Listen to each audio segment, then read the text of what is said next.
During a family gathering, my mother produces a few photos of different men. She asks me which one I want to get into an arranged marriage with. I don't choose Bradley Garvin again in this lifetime. Instead, I pull out a photo of my own and give it to my mother. It's of Terrence Garvin, the Garvin family's true leader. My mother is surprised. I've pursued Bradley for many years, after all. What she doesn't know is that I married him in my past life. However, he rarely came home. I always thought it was because he was too busy. Whenever anyone asked me about it, I took all the blame. I only discovered the truth on our 20th wedding anniversary after accidentally breaking a box he kept locked in his closet. It turned out my sister was the one he'd always loved. He never returned home because he didn't want to see me. Unexpectedly, Bradley loses his mind when I'm about to put a diamond ring on Terrence's finger on our wedding day. I ran into Bradley Garvin on the second day after the news of the marriage was announced. His friends spotted me and called out to Bradley, who was talking to someone else.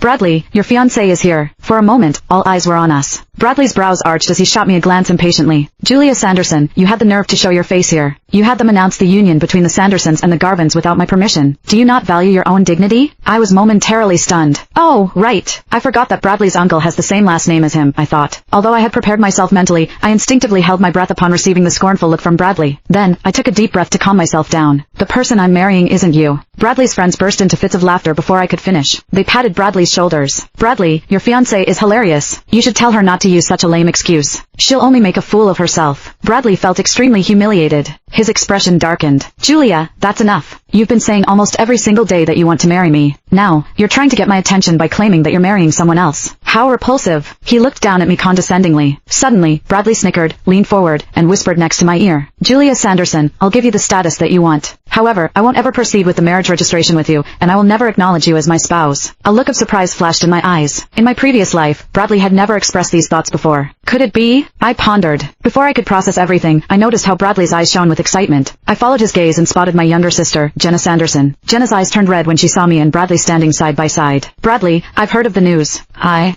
wish the two of you happiness." She trailed off, buried her face in her hands, and cried miserably. Bradley shot me a glare. "Julia, this is all your fault. You disgust me." As I came to my senses, Bradley hurried over and threw his arms around Jenna. Bradley and Jenna hugged each other tightly as if they were the only ones left in this world. They even shared a passionate kiss at some point. Bradley circled his arms around Jenna's waist while Jenna placed her hands on Bradley's arms. The two of them looked much more like a couple than how Bradley was with me. The others were amused as they watched what was happening. Some of them even murmured among themselves despite knowing I would hear them. If I were Julia, I would have crawled into a hole in the ground and stayed out of everyone's sight. She's thick-skinned enough to just stand here while her fiancé and her sister have their hands all over each other. I was well aware that these people were waiting to see me make a fool of myself. They wanted to see if I would start shouting and yelling hysterically like how I did previously just to make Bradley look at me. Bradley turned his eyes to me at that moment. He scoffed, clearly satisfied with how I did not overreact. He was about to say something, but I Click the link in my bio to get the full story for free.